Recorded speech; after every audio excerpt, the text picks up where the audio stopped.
ശാന്തിയുടെയും സമാധാനത്തിന്റെയും ക്രിസ്മസ് സന്ദേശവുമായി വിവിധ ക്രൈസ്തവ ദേവാലയങ്ങൾ ചേർന്ന കൂട്ടിക്കലിൽ ഐക്യ ക്രിസ്മസ് റാലി സംഘടിപ്പിച്ചു. കൂട്ടിക്കൽ സെന്റ് ലൂക്സ് CSI പള്ളി, സെന്റ് ജോർജ് ഫെറോന പള്ളി, സെന്റ് മേരീസ് ഓർത്തഡോക്സ് പള്ളി എന്നിവയുടെ നേതൃത്വത്തിലാണ് റാലി നടന്നത്.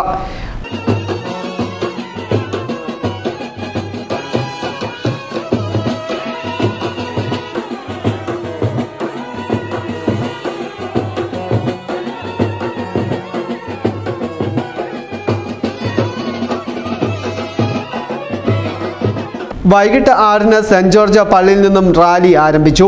തുടർന്ന് സെന്റ് മേരീസ് പള്ളിയിൽ വലം ചുറ്റിയ റാലി ടൗണിലൂടെ സെന്റ് ലൂക്സ് CSI പള്ളിയിൽ സമാപിച്ചു. തുടർന്ന് നടന്ന സമ്മേളനത്തിൽ പാലാ രൂപത മുൻ സഹായമെത്രാൻ മാർ ജേക്കബ് മുരിക്കൻ ക്രിസ്മസ് സന്ദേശം നൽകി. അന്നും ഇന്നുമൊക്കെ മനുഷ്യന് തോന്നിയിട്ടുണ്ട്.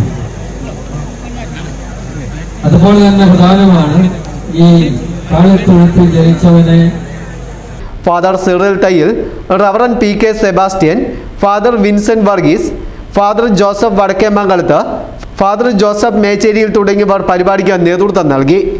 News bureau, Mundakayam.